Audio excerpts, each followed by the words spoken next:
Was at a trunk show and I had all my purses there. And this woman was like, oh my gosh, this is adorable. I'm like, yes, I made the sale. I'm going to go home and create it. And she goes, I super like this, but could you do a teal zipper on it? And I was like, what? I thought you liked it as is, you know? So I could have taken offense to it, which I probably did for a hot second. And then I was like, well, wait a minute. She's creating. And I just saw her face light up when she said teal zipper. Hey, everybody. Welcome back to the Follow Lead Podcast, a Christian leaders podcast powered by EBEB Solutions, energy benefits for every business. Go to ebebsolutions.com today and get your free energy audit. It will literally save you time and money. Friends, today on the podcast, I sit down with fellow podcaster who you've got to get to know, Rebekah Scott. We talk about creativity. We talk about the transformational power of creativity. Transformation is one of the themes this year, right? We're moving from information to transformation. So along those lines, I need you to know that we're wrestling with this question, how do I know if I'm a leader? Now, when I recorded this episode with Rebekah, we didn't know that we were going to be wrestling with that conversation. So I'm not asking her the question I usually do right out of the gate. But her coaching was so good. I wanted you to hear it this month for this question. How do I know if I'm a leader? Rebekah talks about creativity. We talk about her passion for creating spaces where people can really experience joy of making something, and the process where they rediscover their voice and their value and identity. I love her spirit. I know you're going to love her spirit too.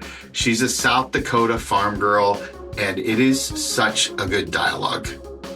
So I hope you enjoyed this conversation with Rebekah, and don't forget to stay all the way to the end for our coach's question. That's right. Every episode this year, we're adding a coach's question to help you wrestle with the content, because this isn't about information. It's about transformation.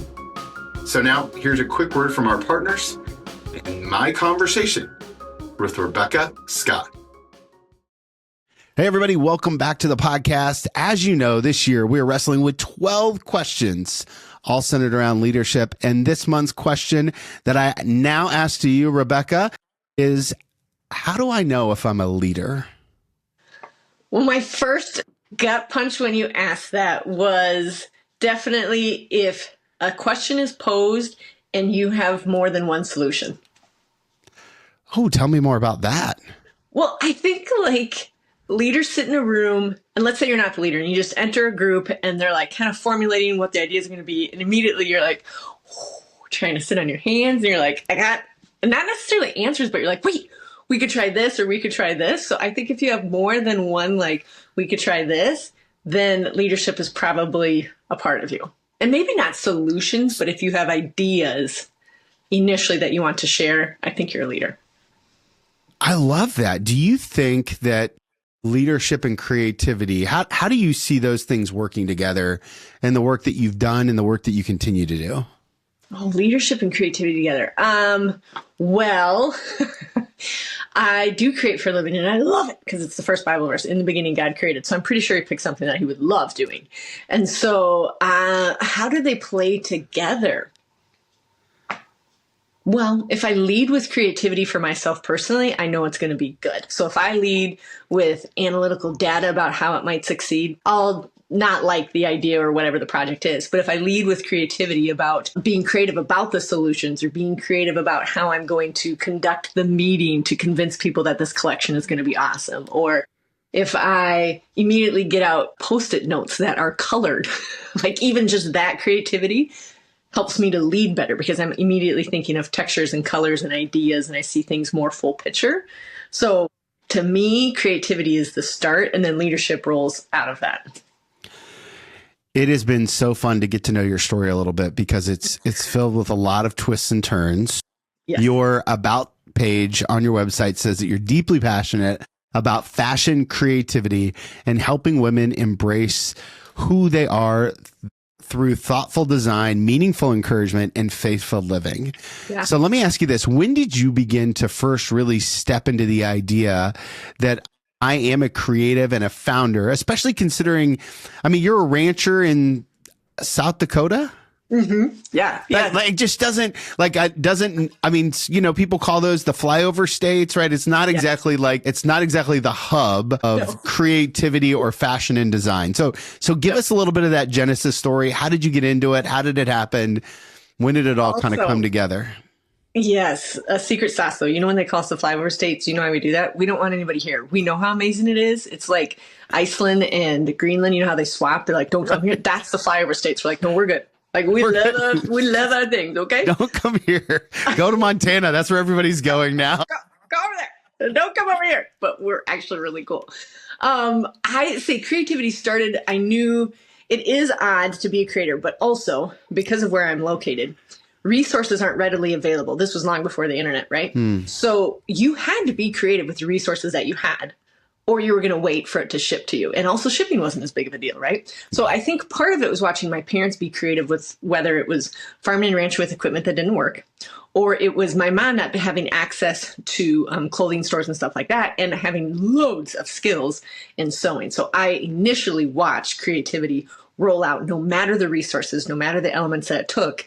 I watched them create stuff from nothing. It was pretty cool. So that is where it was born. And then for me personally, my mom reminds me of this, and I can remember doing it.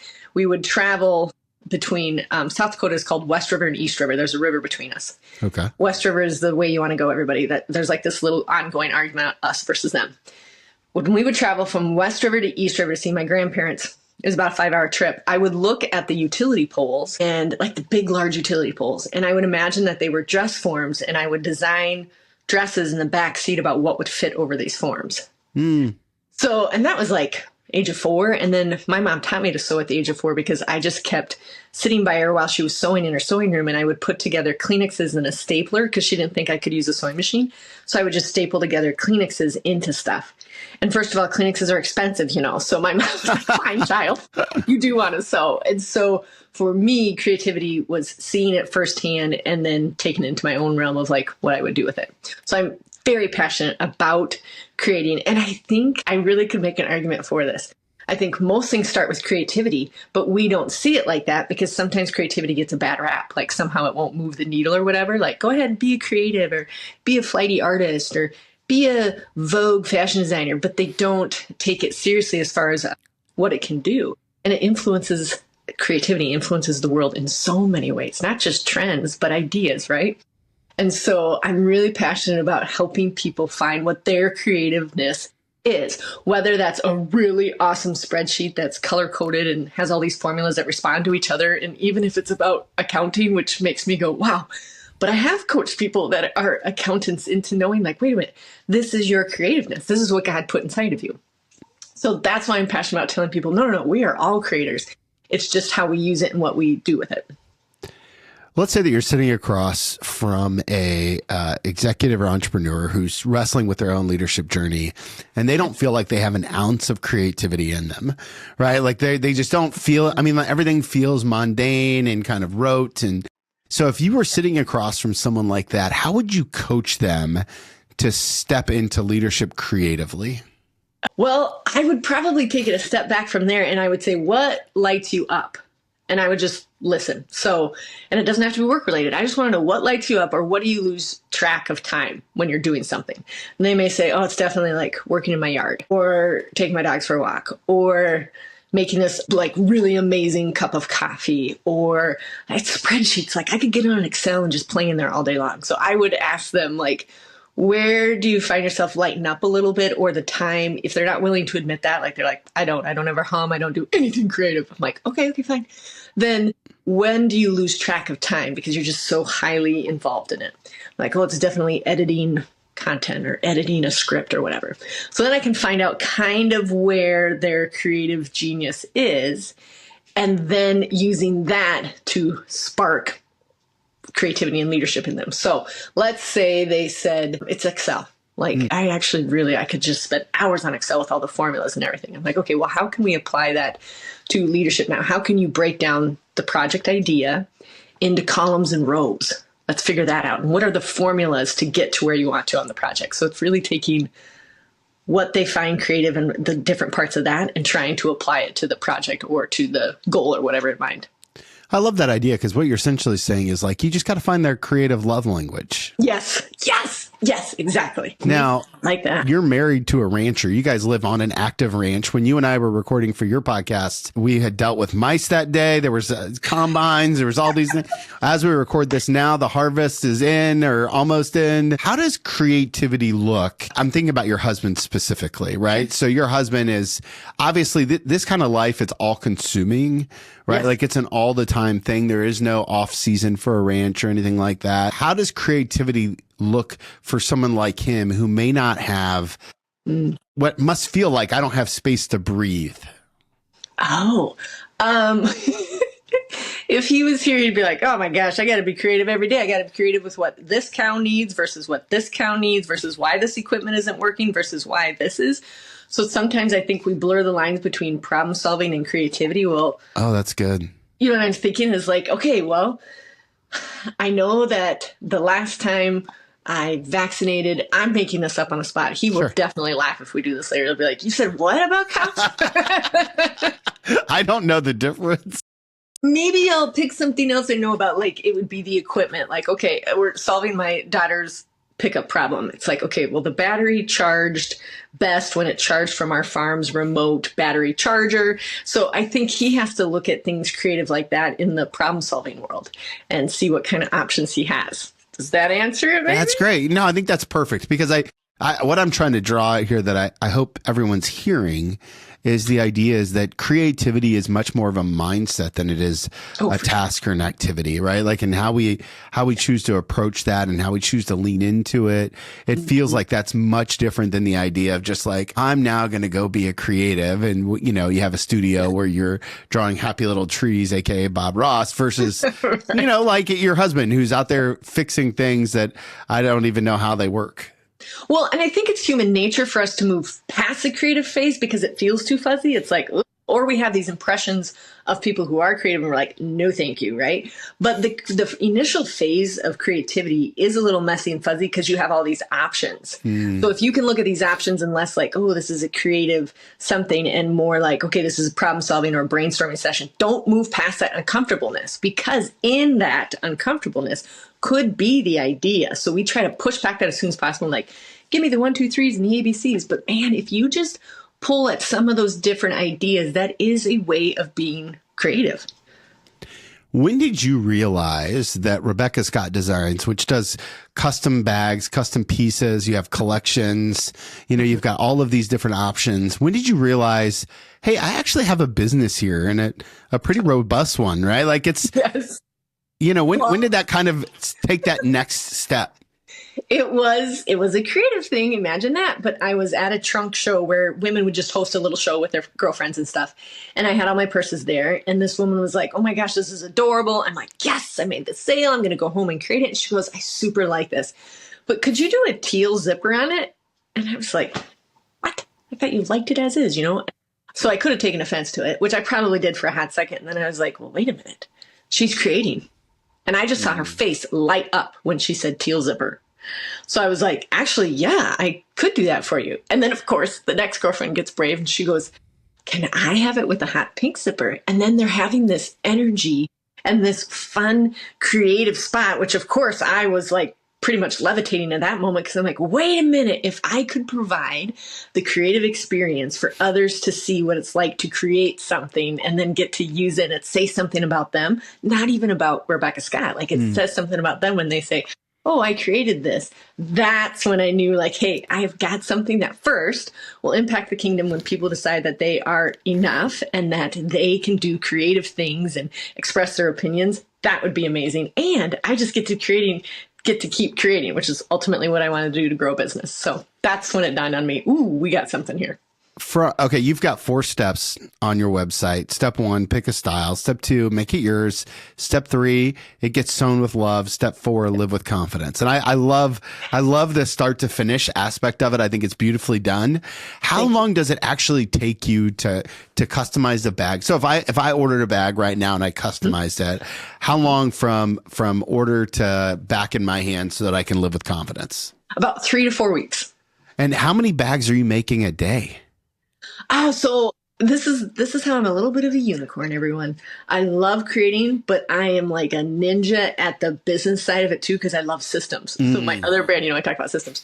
So I'm not sewing so many bags a day, but it's so many bags a week. And so tomorrow I'll meet my seamstresses, including the work that I did that week, and I'll get it sewn together. So tomorrow's load will be about 25 of them, and they will be finished by about, this is how crazy dialed in I am, they'll be finished by about 5:45. So we can eat quick before we go to youth group, but I'll have that group done and then we'll ship them on Thursday morning. So depending on the work order, which is just a fancy way of saying the work for the week, it'll be between 25 and sometimes during holiday season it's up to 50. There was a time when we used to do 70 and that was insane. And that's when I actually wasn't serving in youth group because I had to stay until 10 at night and finish the bag. So yeah, it just varies, but we do it in processes. So it's cut out first. Then the outside of the purse is sewn. Then the inside of the purse is sewn. Then we fit and finish them. That means we marry the outside and the inside, which is my process. And then we ship them. Yeah, one of the beautiful parts about the way that your brain works is I'm starting to see it unfold right now. Is like you've got all of these systems, which is probably why you're such a good coach and podcaster. Oh. Talk to me about this idea of like when you're like, hey, in addition to all of this, I also want to start a podcast and do a little bit of coaching and because the Encouragers podcast is, you've been doing it for a little while, right? You've got some episodes under your belt, right? Like it's really well done and you're on a mission to joyfully impact people's home and work life. And so how did you realize, I wasn't busy enough with all these kids and this ranch and this incredible bag business, and not to mention the leather company, which we didn't even talk about, 1948, right? I'm also going to go ahead and do this. Okay, I would friendly remind everybody I didn't start all of them at once, but each one of them, I think, was strategic in God's way of me seeing it. But he always gives me a gentle, this time it was like a punch in the gut, because I always tell him, don't give me a gentle whisper, give me a neon sign or a 2x4. We always say padded 2x4s. That's what we pray for. Padded 2x4s. Padded. I'm going to have to up my game. So I was meeting with a seamstress who had 3 kids, and we were meeting in a parking lot so we could exchange the week's load. And she rolled up, and just bear with me with the story. She rolled up in her tracksuit, her big sunglasses. The kids had their bed head, had their PJs on or whatever. And I was there ready to meet with her. And I had 3 kids at that time. I now have 4. And we were dressed and ready for the day, more or less. And I crawled out of the car and she crawled out and she goes, oh my gosh, because the side-by-side was so drastic. Yeah. She was like, oh my gosh, tell me you're not like this all the time. And I said, oh gosh, no, we have days like that too.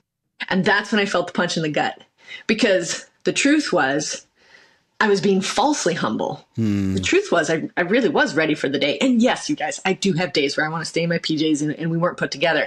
But that was before I had the systems. And so on the way home, I just really wrestled with it because I thought, we live the same lifestyle. She has 3 kids. I have 3 kids. I'm sewing for a living. She is now sewing for me for her living. I can coach her on this. I know how to do this. And I'm not sleeping with 4 hours or doing anything fancy. I could show her the systems that I use to be like this. And so and I have a radio background actually. So I thought, okay, well, I'm just going to jump on a microphone and tell people what the systems are if you want to run a handcrafted business or manufacture anything. So at the time that was the goal, but then it just became, actually, it doesn't matter what the work is. These systems work, whether you're male or female, kids or no kids, married or not kids, they're just dividing up your life into, I call them 5 key systems.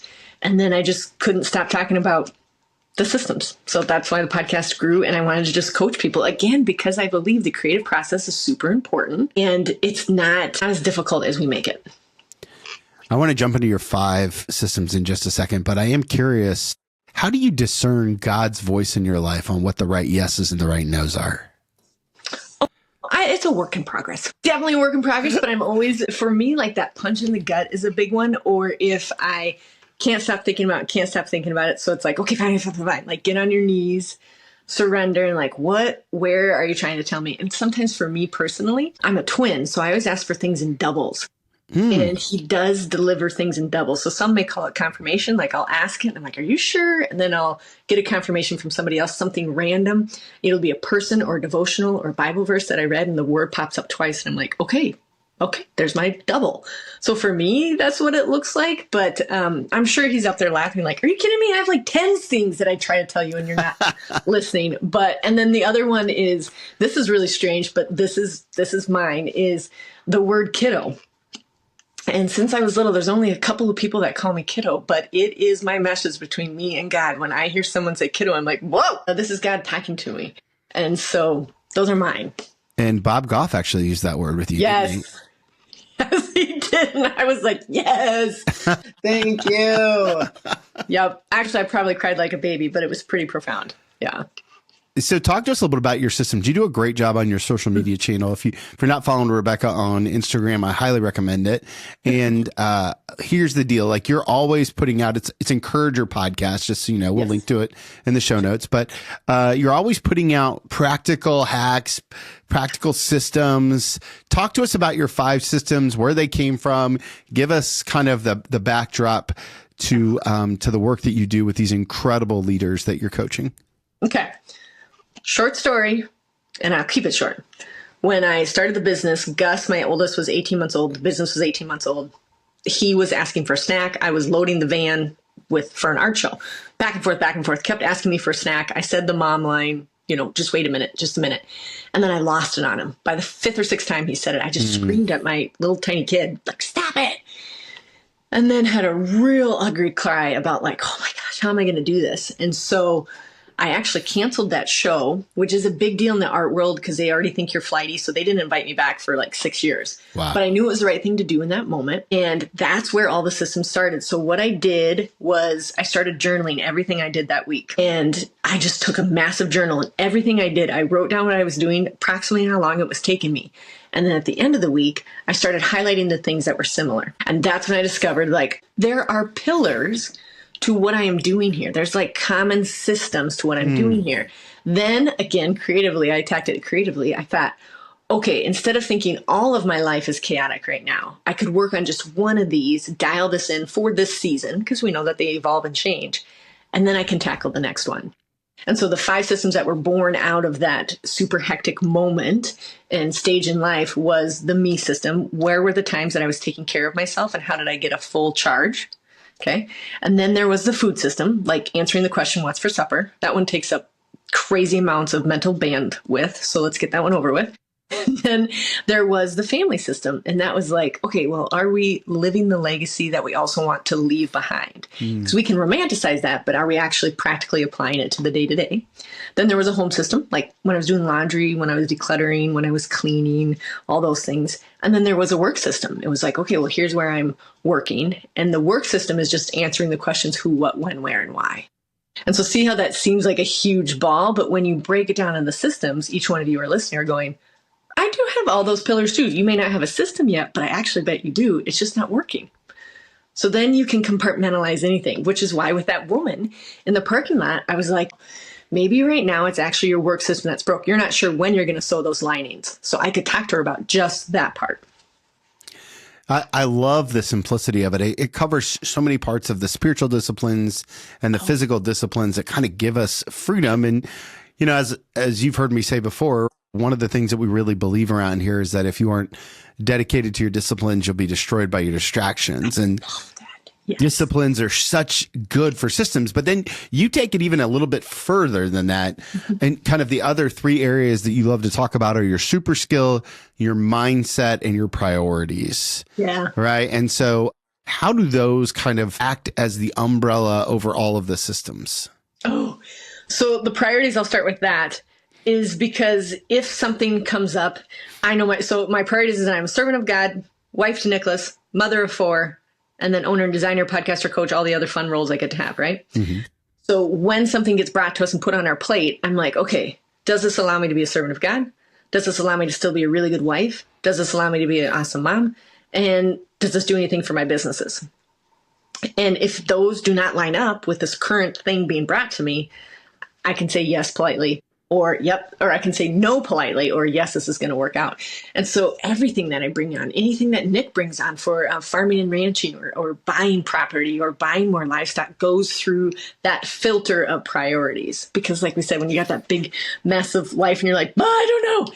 Okay, the priorities is such a breath out and exhale. Like, okay, wait, I have a list. Let's look at it like this. So I always start with priorities.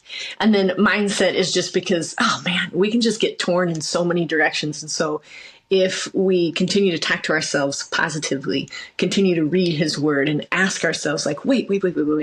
What does God say about me?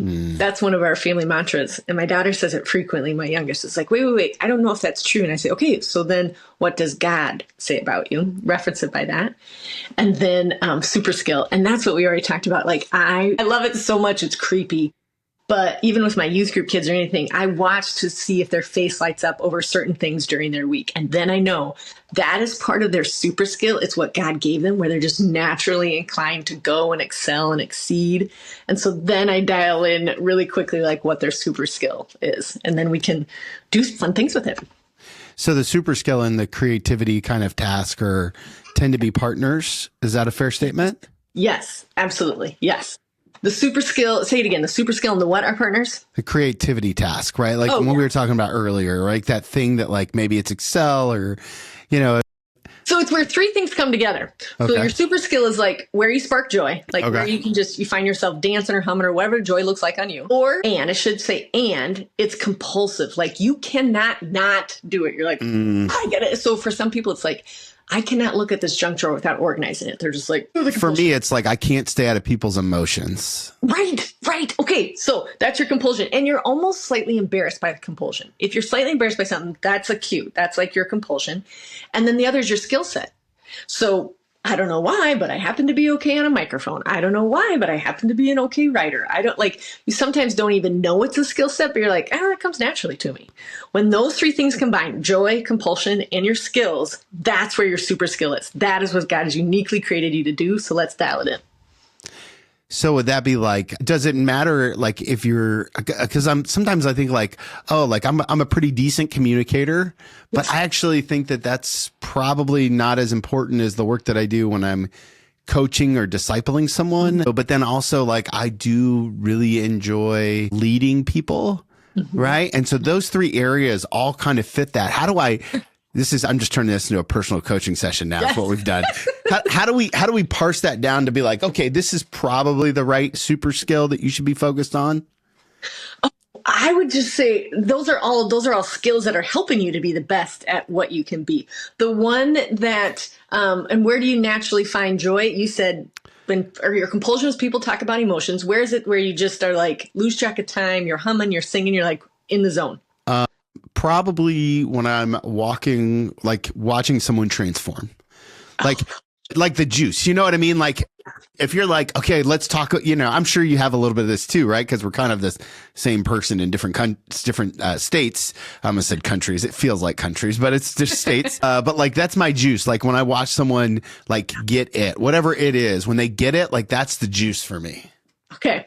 So what I would actually say in this scenario is this will help you avoid projects or things that you know will not involve your super skills. So for example, if I told you like, hey, we're going to record, you're going to do solo podcasting for the next 30 episodes, you'd be like, ooh, I don't know about that. Because you like to see people, interview people, talk about emotions, talk about new skills, talk about leadership things. So then you would know like, okay, nope, that's not going to align. Also, like if there was anything brought up where you weren't able to converse and be in communion with more people, also like, that's not going to be a real good fit for me. If you had to write by yourself for 60 hours, I don't know that would be a fit. Would it? No, absolutely not. Okay. Yeah. So it's more like once you discover it, you can decide which ones to say no to. And again, narrow that down so you can keep just like flying high. My super skill is some people would call it lame, but it's totally my zone of genius. And it is actually mass production. Really? But it totally lines up, right? I am most joyous if I've got a pile of something to do and I have to price everything. Or if I've got a pile of things to cut out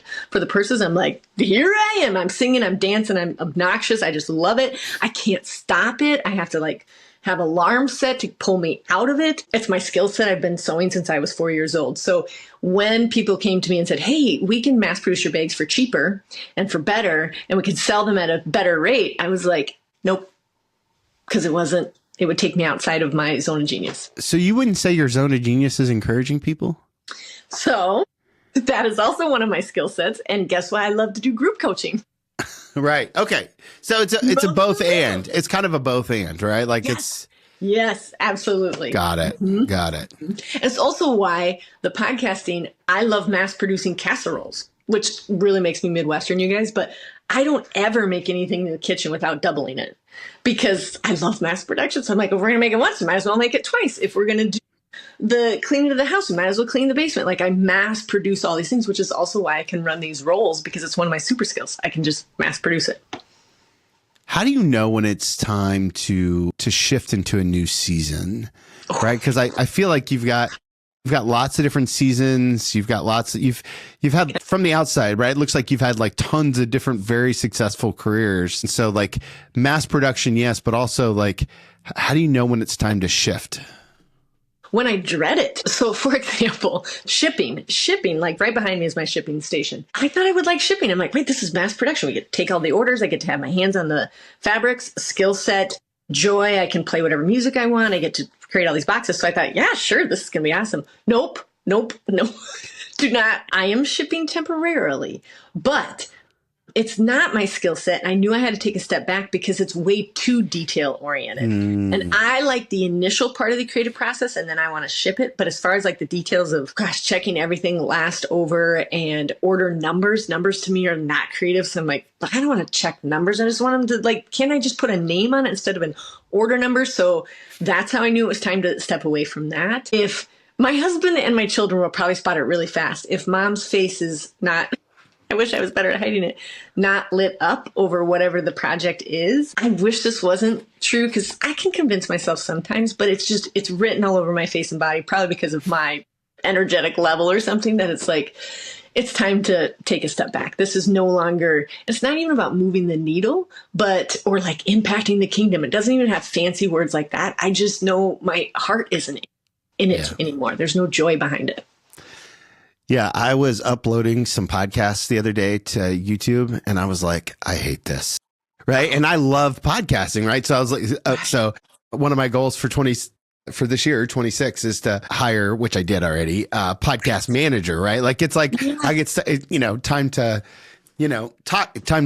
taco, right? Terminate, automate, consolidate, or outsource. No, but now I know that. That's amazing. I stole that from a buddy of mine, Jay Meyer. Terminate, automate, consolidate, outsource. And tacos fall apart and everyone still loves them. Yes. And you could even turn it to Taco Tuesday. Look at us. It's amazing. Like every Tuesday, you like looked at the system. That would be amazing. I wrote that down. Good. I stole it from somebody else. So steal it from me. Okay. I have two more questions for you. The first one is this. If you could go back in time, right, to your very first day after you sold your very first bag. Okay. How old were you when that happened? Oh, gosh. 21. 21. Yeah, I was 21. Okay. So if you could go back in time and sit down with that 21-year-old version of you, sit knee to knee with her, hold her hand and look her in the eyes and give her one piece of advice about the journey she's going to go on. Mm-hmm. What are you going to tell her? That's going to make me cry. I would tell her, you did it, kiddo. And you're going to do it. And this is far bigger and better than your little stressed out, worried heart could ever imagine. And I would tell her what my mom tells me all the time, continually still. Rebekah, you have got to enjoy the journey, not the destination. And it's something I have to give myself a little friendly reminder of all the time. So I would tell her, hey, but remember, the journey is going to be the fun part. It's the longer part than the destination. I love it. Yeah. Okay, one more question for you. But before I ask it, where can all the bold ones find you on the interwebs? Okay, I love it. You can go to designyourownpurse.com. I would love to make you something beautiful. We have genuine leather, 20 different styles, tons of different accessories. It would be a blast. Or you can look for us on Instagram at Rebekah Scott Designs. And then if you want some awesome, some coaching, I always say, like, if you hate your Monday, we should talk. That's my phrase. I'm like, I wish I could wear a t-shirt that said that. You can go to theencouragerpodcast.com and see our things there, or download some episodes and get some good giggles. You guys, I have some stories. One of the things that I think for my podcasting world is I like telling you what not to do. Like, oh guys, don't do this. I tried this and it was terrible. But then I have some things that have worked, but I think we should talk about all the things that didn't work so others can avoid your expensive mistakes. It's amazing. Yeah. Okay. Last question that we're asking people this year is, tell us about the best leader you ever met. Oh,